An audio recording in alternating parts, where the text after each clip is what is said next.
13 senedir bu meslekteyim. Motosiklet tamirciliği ve servis konusunda çalışıyorum. İlk zorunluluk olarak motosiklet lastiklerinin kaliteli ve kauçuğu iyi olması gerekiyor. Yağmurlu havalarda, örnek veriyorum kaygan zeminde, havanın iklim şartlarına göre herhangi bir kaza oluşumunu engellemek için lastiklerin kaliteli ve yola uygun olması gerekiyor. Onun dışında da örnek veriyorum fren baltaların 2 ayda 3 ayda bir kontrol edilmesi gerekiyor. Ondan sonra geceleyin veya akşamleyin reflektör tarzı yeleklerimiz falan var motosikletlerde giyilen. Diğer araçların onları fark edebilmesi için onların giymesi zaten zorunlu. Devletimizin koyduğu yasadan kaynaklı. Onları da giyerlerse büyük ihtimalle bir sorun yaşayacaklarını sanmıyorum. Motosiklet kazananların genelde örnek veriyorum biraz 18 ile 25 yaş aralarında aşırı derece hızlanma ve motosikletin duracağını sanıp durmamasından kaynaklı bu. Ondan kaynaklı bir de bindikleri motosikletin belli bir hız oranları var. Her seferinde hız oranlarının sonunu görmek isteyen gençler maalesef ki herhangi bir olumsuz ara sokaktan veya caddeden sağa sola veya sinyal vermeyen araçlar bazen olabilir. Ondan kaynaklı bir anda çıkışmayla beraber çarpışma neticesinde kaza olabiliyor yani. 10 metre ileriden örnek veriyorum bir araç sinyalini vermiş veya dönmüş. Sen de sonradan işte geç fark ettiniz örnek veriyorum.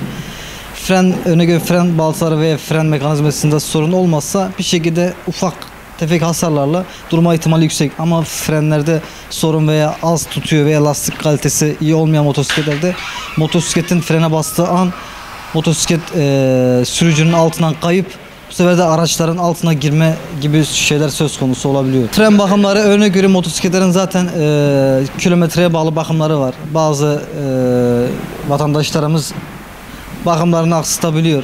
Sadece yağ değiştirip geçiştirebiliyorlar ama önemli olan 3 ayda bir bakımlarını yaparlarsa bence sorunsuz binebilirler hem de daha sağlıklı ve daha uzun ömürlü olur. Hem kendi ceplerine hem kendi bütçelerine daha uygun olur. Çünkü sonradan açılabilecek masraflar kat 3 katı 5 katı fazla çıkma ihtimali yüksek. Ara sokaklarda örnek veriyorum cadde üzerlerinde 50 km 60 km hız yazan tabelalarda sürekli örnek veriyorum son hızları görmesinler. Daha doğrusu gençlere söylüyorum ben bunları. Ben de bir genç olarak söylüyorum ama herhangi bir şey çıkabilir. Genel olarak şu an 18 ve 25 yaş aralarında hep sakatlanmalar, yaralanmalar görüyoruz. Yani çok üzücü bir durumlar bunlar. Genelde yağına kontrol etmiyorlar, geciktiriyorlar, kilometre gecikiyor. Genel olarak işte fren baltası aslında bitmiş, öyle devam etmeye ediyorlar daha doğrusu öyle söyleyeyim size. Suyunu kontrol etmiyorlar. Büyük motosikletlerimizde örnek veriyorum su antifrizi falan var, onu kontrol etmeyip biniyorlar kendilerine. Ondan kaynaklı arızalar olabiliyor. Örnek veriyorum 1000 TL değil de bu sefer 5000 TL'den başlıyor arızalar. Ona benzer arızalar çıkıyor yani o şekilde. Ya bizim işler genel olarak Adana'nın kışı çok fazla soğuk olmadığı için insanlar yine yağmur da yağsa yağmurluğunu giyip yine iş yerine gitmeye devam ediyor. Çünkü dolmuşlar kışın çok kalabalık oluyor, iç içe oluyorlar.